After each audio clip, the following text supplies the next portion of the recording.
Ça tourne. Ça tourne. Et bonjour à tous et à toutes, c'est un plaisir de vous retrouver aujourd'hui, j'espère sincèrement que vous allez bien. Aujourd'hui, on se retrouve pour parler de mes différents achats de manga du début de janvier, alors tenez-vous bien, générique.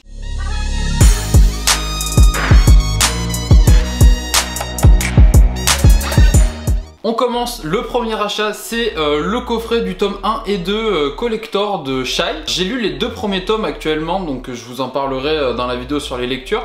Mais c'est une série qui je pense a du potentiel, même si je trouve le début un petit peu mitigé pour l'instant. Donc dans ce coffret il y a donc une jaquette alternative pour le tome 1 et un décorama exclusif. Je ne sais même pas ce que c'est, je ne l'ai même pas ouvert encore, comme vous pouvez le voir il est encore sous blister. Je sais même pas si je vais l'ouvrir un jour, je verrai bien. Ensuite cette fois eux je les ai déblistés par contre, mais c'est les coffrets donc du tome 1, 2, 3 et du tome 4, 5, 6 de Demon Slayer comme vous avez pu le voir. Je les avais fait mettre de côté à la librairie début décembre, un truc dans le genre, et je les ai pris que au mois de janvier. Mais voilà, je suis très content d'avoir pu les acheter parce que ben je vais pas faire le gars, j'avoue, j'ai regardé l'animé de Demon Slayer, j'ai bien kiffé. En fait comme je regarde pas souvent d'animé, quand j'en vois un qui me semble être assez beau, comme me semble l'être en tout cas Demon Slayer, ben j'ai bien kiffé. Ensuite à Noël j'ai eu la chance de recevoir les tomes 1 à 5 de Beastars et ben j'ai voulu en ce début d'année continuer les achats de la série. Donc j'ai pris des tomes 1 à 13. Je vais vous montrer les couvertures pour ceux qui ne les connaissent pas. Donc la couverture du tome 6, enfin j'ai pas pris de tome 1 à 13 pardon, j'ai pris du tome 6 à 13. La couverture du tome 7, il y a le tome 14 qui est sorti mais je l'ai pas acheté encore. Donc ça c'est la couverture du tome 8, du tome 9, le tome 10, le tome 11, le tome 12, je sais pas si le focus se fait bien, et pour finir le tome 13. Donc comme vous pouvez le voir j'étais vraiment pas du tout à jour sur la série.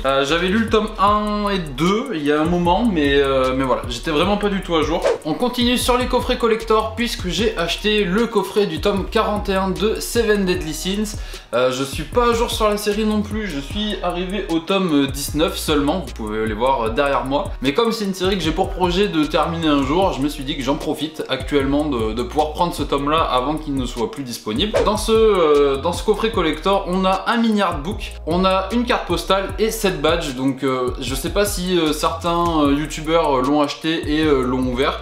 Moi pour l'instant tant que je serai pas arrivé à ce tome là de lecture, je pense qu'il restera déblisté concrètement. Seven Deadly Sins c'est un shonen que j'avais bien kiffé en tout cas. Et on reste dans les shonen que j'ai bien kiffé puisque j'ai le coffret collector du tome 27 de My Hero Academia qui contient du coup le tome 27 avec une jaquette alternative, le guidebook Ultra Analysis que vous pouvez voir là qui est plus gros que le tome de My Hero Academia avec un marque-page magnétique et un ex libris. Donc même topo que pour le Seven Deadly Sins. Tant que j'en serai pas arrivé à ce stade là en lecture pour la série, il va rester blisté et je verrai si il reste comme ça ad vitam aeternam et que j'achète un tome 27 normal. Je sais pas trop parce que le marque-page magnétique il me fait quand même de l'œil, donc je pense qu'il finira quand même malgré tout par être déblisté celui-là. Bon ensuite c'est une série que vous savez que j'affectionne tout particulièrement puisque mon décor il rend un petit peu hommage, hein, désolé de vous spoil, mais j'étais même pas à jour, j'avais complètement oublié d'acheter le tome 14 de Slam Dunk, j'avais même oublié de prendre le tome 13 mais on me l'a offert. Encore une fois les jaquettes sont vraiment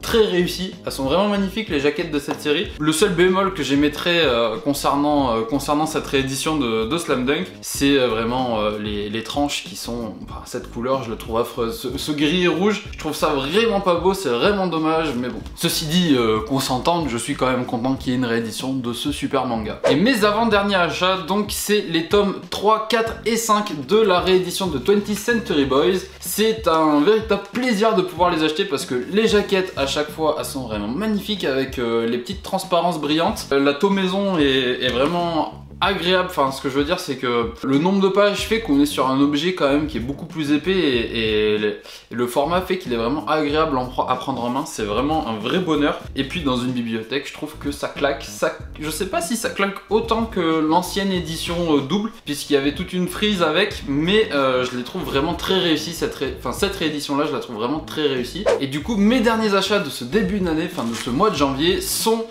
les tomes 2 et 3 de la Perfect Edition de Full Metal Alchemist. C'est une série que j'adore, c'est une série que j'avais déjà lue dans l'ancienne édition qui était l'Ultimate avec des formats, enfin avec des tomes doubles et le premier en tome triple.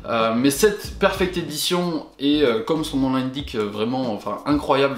Je trouve que tous les gros classiques manga méritent d'avoir une édition comme ça. Enfin moi personnellement, si on avait pu avoir une édition comme ça pour Slam Dunk, ça aurait été vraiment trop le feu. Les mises en page sont vraiment belles. Enfin l'objet est vraiment magnifique avec les petites brillances sur la tranche et tout. Enfin non, vraiment c'est vraiment beaucoup trop classe. Même la 4ème de couverture est vraiment belle à chaque fois. Ce qui m'a motivé à les acheter tout de suite et de pas attendre encore un petit peu, c'est que Kurokawa a lancé une opération qui fait que pour l'achat de 2 tomes Kurokawa, on pouvait avoir des lacets collector. Alors j'avoue que là-dessus j'ai vraiment fait mon Yankee, mais je voulais mes lacets collector. Donc là les noirs c'est les lacets Full Metal Alchemist et les gris ce sont les lacets Goblin Slayer. Le focus ne se fait pas, mais ils sont très beaux. Je les mettrai peut-être en photo sur Instagram, même si j'imagine que pas mal d'entre vous ont réussi à les récupérer. Et c'est donc tout pour mes achats du jour. C'est une vidéo qui risque d'être assez courte, mais c'est plutôt pas mal parce que la prochaine ça va être mes lectures du coup de ce début d'année qui risque d'être un petit peu plus longue, et celle d'encore après ça va être journal d'un futur libraire sur tout mon premier semestre, parce que comme j'ai pas eu le temps de faire d'autres vidéos entre temps, bah là je vais tout rattraper d'un coup. Ça va être une vidéo vraiment longue, ça va être une vidéo où on va vraiment se poser, prendre le temps de parler. En attendant, j'espère sincèrement que vous avez apprécié cette vidéo. Je vous fais à tous de gros bisous.